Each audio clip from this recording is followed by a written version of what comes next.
Morning students, कल हम आपको सरफेस केमिस्ट्री में अधिशोषण की मात्रा को प्रभावित करने वाले कारक यानी factors affecting extent of adsorption पढ़ा रहे थे, जिसमें हम लोगों ने लास्ट में दाब का प्रभाव पढ़ा था। हमने आपको बताया था कि अधिशोषण में जैसे ही हम दाब बढ़ाएंगे तो क्या होगा, एब्जॉर्बेंट पे एब्जॉर्बेट की मात्रा यानी अधिशोषक पे अधिशोष की मात्रा बढ़ती जाएगी निश्चित ताप पर।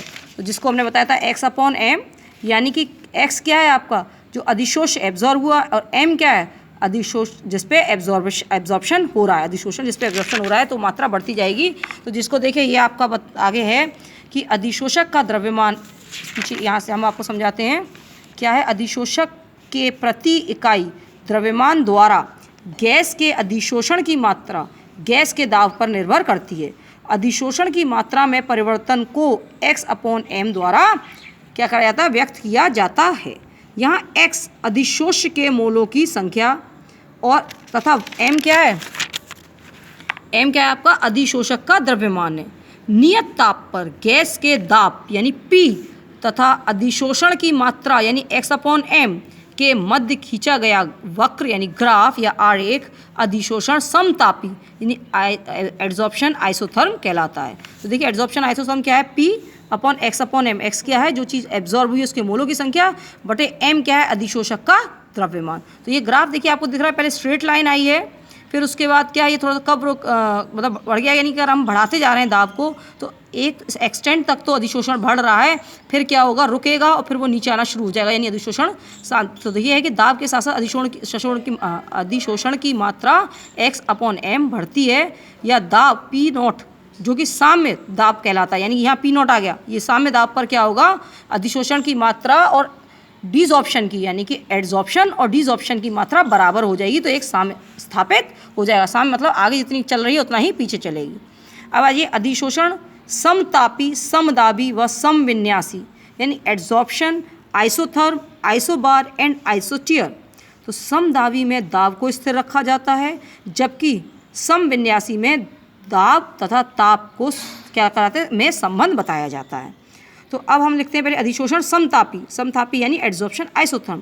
तो ये क्या है, नियत ताप पर किसी गैस यानी गैस जो कि एब्जॉर्ब कर जा रही के दाब या सांद्रता तथा किसी अधिशोषक यानी जिसपे वो एब्जॉर्ब हो रही है द्वारा अधिशोषित गैस की मात्रा के मध्य का संबंध अधिशोषण समतापी कहलाता है। यानी कि किसी सरफेस पे जो किसका जो सरफेस है उस पर कितनी गैस एब्जॉर्ब हो रही है और उस सरफेस के जो जितना भी हमने मास लिया है उसके बीच का रिलेशन ताप पर, निश्चित ताप पर क्या कहलाता है, एड्जॉर्प्शन आइसोथर्म। तो ये देखिए ये क्या है, समतापी शब्द का प्रयोग तब किया जाता है जब ताप स्थिर बना रहता है। अधिशोषण समतापी को गणितीय व्यंजक या आलेखी वक्र के द्वारा प्रदर्शित किया जाता है। ये दो प्रकार के होते हैं। कौन कौन से प्रकार के होते हैं, दो वक्र जो कि हम करते हैं आइसोथर्म को। तो देखिए आइसोथर्म हम पीछे भी लेके आए थे, आइसोथर्म को हम जो कर रहे हैं वो दो प्रकार के वक्र करते हैं, एक है फ्रेंडलिक अधिशोषण समतापी और एक है लैंगम्यूर अधिशोषण समतापी। ठीक है, जिसे हम कहते हैं फ्रेंडलिक एड्जॉर्प्शन और लैंगम्यूर एड्जॉर्प्शन आइसोथर्म। तो सबसे पहले हम इसमें स्टडी करेंगे फ्रेंडलिक अधिशोषण समतापी की। ये क्या है, फ्रेंडलिक ने स्थिर ताप पर अधिशोषक के प्रति इकाई द्रव्यमान द्वारा, ठीक है, प्रति इकाई यानी कि जो एब्जॉर्ब कर रहा है उसके प्रति इकाई यानी 1 ग्राम द्रव्यमान द्वारा अधिशोषित गैस की मात्रा तथा साम्य दाब के मध्य एक क्या करा संबंध प्रस्तुत किया। इस संबंध को फ्रेंडलिक अधिशोषण कहते हैं। इसे निम्न प्रकार से प्रदर्शित करते हैं x/m यानी कि टोटल पे कितना मोल अधिशोष्य का एब्जॉर्ब हुआ यानी x/m = K P⁴ 1/n। P क्या है, प्रेशर, ठीक है, और ये 1/n किस पे, कांस्टेंट ताप पर। तो देखिए आपका ये है स्थिर ताप पर n इज़ ग्रेटर देन 1 यानी n क्या होगा 1 से बड़ा होगा। यहाँ x = अधिशोषित गैस का द्रव्यमान, m ठोस अधिशोषक का द्रव्यमान और x/m क्या है अधिशोषण की मात्रा प्रति ग्राम ठोस अधिशोषक पर अधिशोषित गैस का द्रव्यमान और p क्या है गैस का दाब। k तथा n क्या है, ये स्थिर ताप पर, ताप स्थिर है, किसी निश्चित अधिशोषक के लिए स्थिरांक हैं जो अधिशोषक व गैस की प्रकृति पर निर्भर करते हैं। अधिशोषक यानी जो एब्जॉर्ब कर रहा है और जो गैस जो एब्जॉर्ब हो रही है उसकी प्रकृति पर निर्भर करते हैं। अब ये हमने समीकरण पहली वाली है यानी ये x/m = K P 1/n को अगर हम क्या लेते हैं लघु गुणांक, क्या लेते हैं इसका लघु गुणांक, तो क्या हो जाएगा log x upon m is equal to 1 upon n log p plus log k, जो कि हमारा एक सरल रेखा का समीकरण बन सकता है y is equal to M x plus C. इसको हम y मान लें, इसको m मान लें, इसको x मान लें और इसको c मान लें। यानी y एक्सेस पे अगर हम x अपॉन एम ले लें और x एक्सेस पे लॉग p ले लें, इस पे y एक्सेस पे लॉग क्या ले लें x अपॉन एम और किस पे x एक्सेस पे लॉग p ले लें, तो आपका जो आपकी क्या आएगा, जो ढलान आएगी वो 1 अपॉन एन के बराबर होगी और जो इंटरसेप्शन आएगा, इंटरसेप्शन यानी इस चीज़ को खंड को कहते हैं, ये आपका किसके बराबर होगा, लॉग के बराबर। ये मैथ्स वाले स्टूडेंट्स समझे रहे होंगे, ये सरल रेखा वाला जो होता है एम एक्स अपॉन सी। तो देखिए आपको आरेख दे रखा है जिसमें लॉग एक्स अपॉन एम या लॉग पी के बीच में जो बनाया गया है रिलेशन क्या आ रही है आपकी, देखिए ढाल कैसी आ रही है, एक स्ट्रेट लाइन आ रही है जिसको हम ढाल को x1 is equal to 1 upon N के बराबर कहेंगे। परंतु अगर हमारा जो p है वो क्या है, तो देखिए p क्या है आपका, यहाँ तो हमने क्या लिया था p को, अब p किसके मध्य आ जाए, ये x अपॉन एम तथा p के मध्य फ्रेंडलिक समतापी आरेख में स्थिर ताप पर P के बढ़ाने पर, यानी कि अगर हम P को बढ़ा रहे हैं, यानी दाब को बढ़ा रहे हैं, ताप को तो नियत ही रख रहे हैं पर दाब को बढ़ा रहे हैं, तो हमारा जो वक्र आएगा वो कैसे आएगा, तो देखिए वक्र कैसे आएगा, पहले तो बढ़ता जाएगा स्ट्रेट लाइन पे, फिर क्या होगा आपका एक तरह से स्टेबल हो जाएगा, फिर उसके बाद नीचे आना शुरू हो जाएगा। स्टेबिलिटी कब आएगी, जब आपका साम्य अवस्था आ जाएगी। तो देखिए अब इसमें देखते हैं हम लोग कि जो ग्राफ भी बनाया था उसे 3 भागों में वर्गीकृत किया। कब किया गया, जब निम्न दाब है। जब दाब निम्न है तो देखिए क्या है, एक्स अपॉन एम यानी किस पे प्रोपोर्शनल है, पी के, यानी जैसे जैसे दाब बढ़ता जाएगा एक्स अपॉन एम भी बढ़ता जाएगा, जो कि आपका देखिए यहाँ पे एक स्ट्रेट लाइन के थ्रू दर्शाया जा रहा है। दिख रही है आपको स्ट्रेट लाइन, इसके द्वारा दर्शाया जा रहा है। ठीक, तो ये आपका क्या है, इसमें के क्या है आपका स्थिरांक है। फिर आप आ जाइए उच्च दाब पर यानी हाई प्रेशर पर। इस स्थिति में आरेख, ठीक है, आरेख यानी कि जो हमने आपका पीछे ग्राफ बताया, इस अक्ष के समानांतर, दाब अक्ष के समानांतर, यानी दाब अक्ष कौन सा होता है, एक्स एक्सिस के समानांतर या पैरेलल हो जाता है तथा एक सरल रेखा के रूप में होता है, अर्थात अधिशोषण की मात्रा दाब पर निर्भर नहीं करती। इस प्रकार ये वक्र उच्च दाब पर संतृप्तता की ओर, संतृप्तता मतलब सेचुरेशन, सेचुरेशन यानी कि अब वो जितना उसमें एब्जॉर्ब हो गई गैप उतनी हो चुकी, अब उसके आगे एब्जॉर्प्शन नहीं होगा, संतृप्तता की ओर जाते हैं, अर्थात दाब वृद्धि पर अधिशोषण में वृद्धि नहीं होती है। x upon m is proportional to p not. P not का मतलब क्या हो गया, पी नॉट बराबर 1, यानी कि जो आपका गैस है उसका प्रेशर। तो x upon m is equal to k p not, तो x upon m is equal to क्या हो जाएगा, k, क्योंकि पी नॉट बराबर क्या हो गया 1। तो देखिए आपको ये दिख रहा होगा, ये देखिए ये आ गया, ये आपका ये चीज़ चल रही है, पी नॉट के बराबर हो गया। ये आपका क्या था, जब मिनिमम था मतलब जब निम्न था प्रेशर तब ये था, जब आपका प्रेशर बहुत ज़्यादा हो गया तो ये आ गया, ये बीच का है। तो बीच के लिए देखिए हम लोग पढ़ेंगे, ये देखिए बीच का आप पढ़ रहे हैं मध्यवर्ती दाबों के लिए, यानी कि जब आपका ना तो निम्न है ना बहुत ज़्यादा है, एट मिडिल प्रेशर। इस स्थिति में आरेख P की 1 अपॉन एन, एन नहीं 1 अपॉन एन घात पर निर्भर करता है। ठीक है, तो आपका क्या है गुणांक 1 अपॉन एन का मान 0 से 1 के मध्य हो सकता है। इस प्रकार यह समीकरण दाब के निश्चित परासर, परासर मतलब रेंज, यानी एक रेंज जो कि 0 से 1 तक है, में ही लागू होती है, परंतु x अपॉन एम का मान दाब के समानुपाती में वृद्धि नहीं करता। यानी x अपॉन एम जो है वो दाब के समानुपात में वृद्धि नहीं कर रहा है, यानी जितना p बढ़ रहा है उतना x अपॉन एम नहीं बढ़ रहा है, क्योंकि p का मान यहाँ क्या है 1 अपॉन एन, जो कि क्या है n इसके किसके बराबर है, 0 से लेके 1 के बराबर हो सकता है।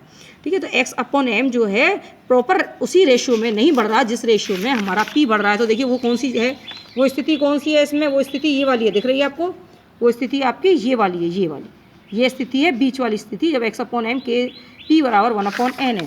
तो आगे आ जाते हैं हम लोग, आगे हम लोग क्या पढ़ते हैं, फ्रेंडलिक समतापी की सीमाएं क्या है, लिमिटेशन ऑफ फ्रेंडलिक आइसोथर्म क्या है। तो फ्रेंडलिक अधिशोषण समतापी की अवधारणा पूर्णतः क्या है, असैद्धांतिक, यानी प्रिंसिपल नहीं, कोई पर्टिकुलर प्रिंसिपल यूज़ नहीं किया गया है इसमें, कोई सिद्धांत पर्टिकुलर यूज़ नहीं किया है, बस उन्होंने अपना दे दिया एक्सपेरिमेंट करके। यह उच्च दाबों पर लागू नहीं होती, यानी कि हाई प्रेशर पे लागू नहीं होती।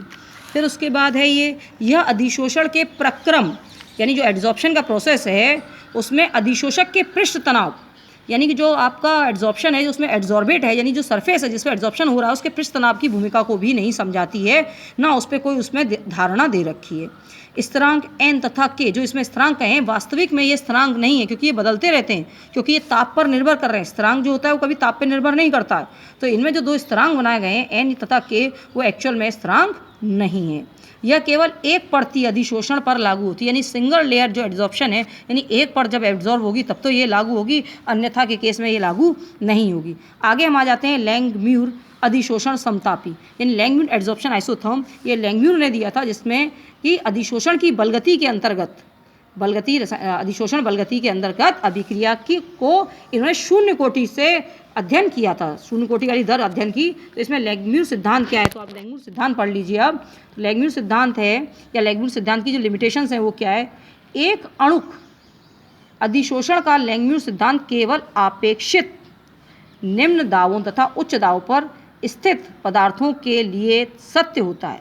यानी जो एक अणु है, यानी सिंगल अणु जो आपके वो हैं अधिशोषण, उसमें ये लागू होता है किसे, उच्च तापों पर भी और उस पर भी, किस पे, निम्न दाब तथा उच्च ताप। दाब क्या होना चाहिए, कम, और ताप क्या होना चाहिए, ज़्यादा, तब ये लागू होता है। जैसे दाब बढ़ता है या ताप कम होता है, अगर दाब बढ़ा दिया और ताप कम हो गया तो ये क्या होगा, इसमें योगात्मक परत यानी कि डबल लेयर ट्रिपल लेयर बनना शुरू हो जाती है।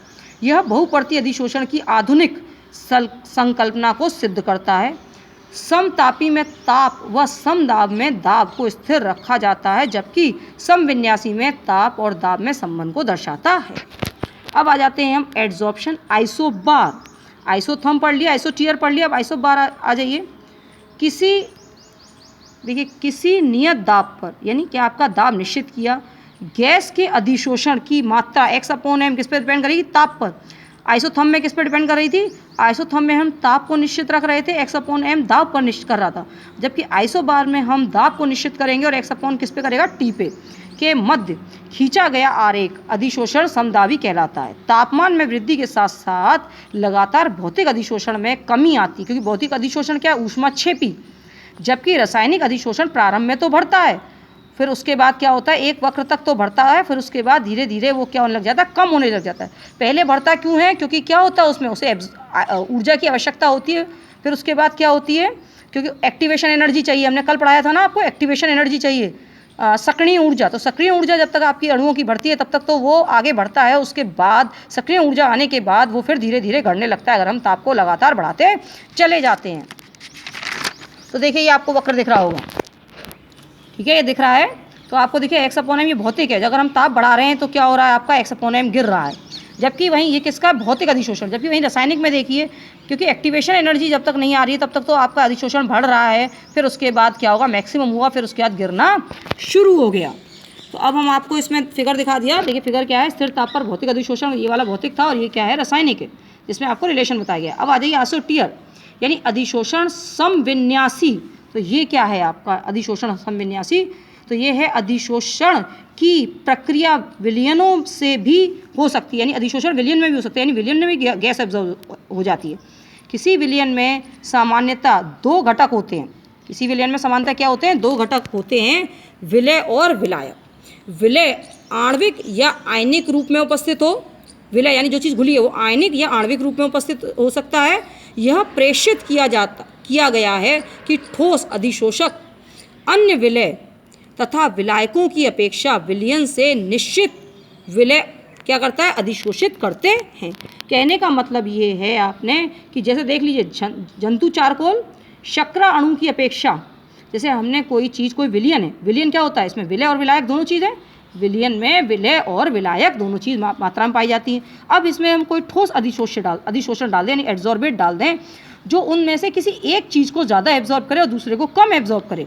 तो ये प्रक्रिया हम कहाँ यूज़ करते हैं, जहाँ हमने आपको बताया शुगर बनाया जाता है तो वहाँ जंतु चारकोल डाला जाता है, लकड़ी वाला चारकोल नहीं डाला जाता। कौन सा डाला जाता है, जंतु चारकोल, जो शर्करा अणु की अपेक्षा यानी शक्कर की अपेक्षा अशुद्धि को क्या करता है, विलयन में से, यानी रंगीन डाई को विलयन में से एब्जॉर्ब कर देता है और उस शक्कर को क्या बना देता है, रंगहीन यानी कलरलेस। विलयन से अधिशोषण की मात्रा विलयन में विलय की सांद्रता पर निर्भर करती है। ऑब्वियस सी बात है कि विलयन में जो अधिशोषण हो रहा है उसमें किसकी मात्रा पर डिलेन करेगी, विलयन में विलय की मात्रा, यानी जो चीज़ घुली हुई यानी सॉल्यूट पे निर्भर करती है, जो कि फ्रेंडलिक ने इसका भी दिया था, ठीक है। तो उन्होंने आइसोथर्म दिया जो इस प्रकार व्यक्त किया जा सकता है। विलियन में अधिशोषण के लिए फ्रेंडलिक ने क्या दिया कि x/m = k। सी क्या है? सांद्रता। कि सी क्या है जी? सांद्रता है विलय की, जो कि 1/n। यहाँ x क्या है? अधिशोषित विलय।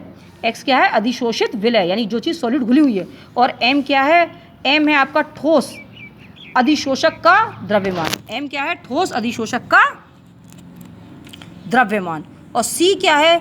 c है आपका, देखिए, विलय का विलयन में साम्य पर, विलय का विलयन में साम्य अवस्था पर सांद्रण, यानी सॉल्यूट का सॉल्यूशन में सांद्र अवस्था में सांद्रण यानी कंसंट्रेशन, तथा n क्या है? स्थिरांक, जिसका मान 1 से अधिक होता है।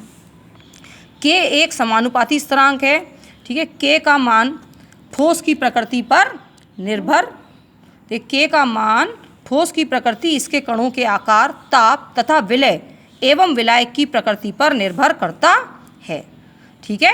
किस किस पर निर्भर कर रहा है? k का मान देखिए, ठोस की प्रकृति पर, इसके कणों के आकार, ठीक है, ताप तथा विलय एवं विलायक की प्रकृति पर निर्भर कर रहा है, ठीक। आगे आइए, फिर हम जो बता रहे हैं x/m तथा c का ग्राफ, हमने फ्रेंडलिक वाला ग्राफ खींचा तो वही चीज़ आ जाएगी जैसे हमने उसमें किया था कि log x/m = log k, log x/m = log ये k होगा प्लस 1/n log c, ठीक है। तो वही हो गया आपका जो हमने वहाँ पे आपको ग्राफ समझाया था, बताया था ना। x/m क्या हो जाएगा?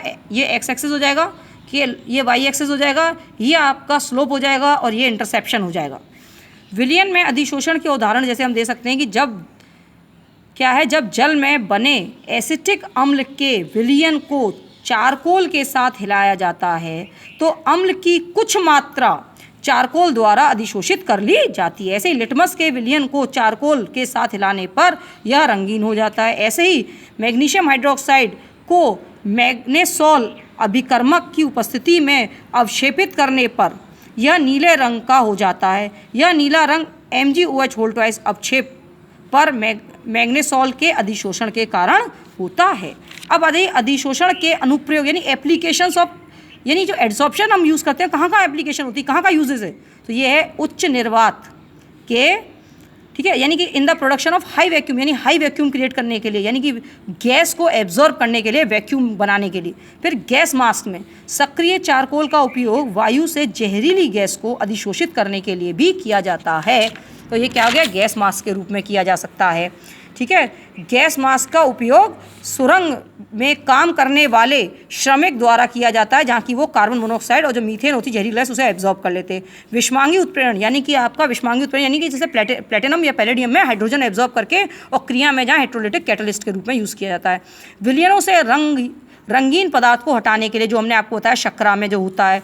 फिर वर्णलेखन विशेषण, वर्णलेखन यानी क्रोमेटोग्राफी क्या है वो समझ लीजिए। यह किसी मिश्रण के अवयवों, यानी कि अगर दो मिश्रण है, जैसे मान लीजिए हमने दो अलग अलग कलर लिए, ठीक है, अलग अलग कलर के मिश्रण लिए, तो उन अलग अलग कलर के मिश्रणों को पृथक करने की विधि जो कि वर्णात्मक अधिशोषण यानी सिलेक्टिव एड्सॉर्प्शन के सिद्धांत पर अधिशोषण क्षमताओं पर निर्भर करती है। जो दो अलग अलग हमने रंग लिए उनकी क्या होगा, जो हम सरफेस लेंगे जिस पे हम क्रोमेटोग्राफी करेंगे, उस सरफेस पे उनकी जो एड्सॉर्प्शन होने की क्वालिटी होगी वो अलग अलग होगी। कोई पहले एड्सॉर्ब हो जाएगा, कोई बाद में एब्जॉर्ब होगा।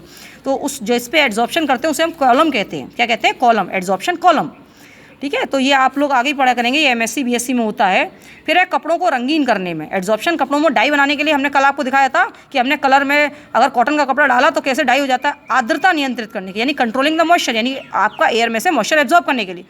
कठोर जल के मृदुकरण में, कठोर जल के मृदुकरण में भी यही फॉर्मूला अपनाया जाता है। कठोर जल के मृदुकरण के लिए प्रयुक्त, ठीक है, आयन ये हमने उसको आप में पढ़ाया था 11th क्लास में कि आयन विनिमय विधि यानी कि एक्सचेंज ऑफ आयंस में भी ये क्या होता है, यूज़ होता है। रेजिन स्वयं पर आयन के चयनात्मक तथा प्रतिगामी, ठीक है, प्रतिगामी अधिशोषण पर आधारित होता है।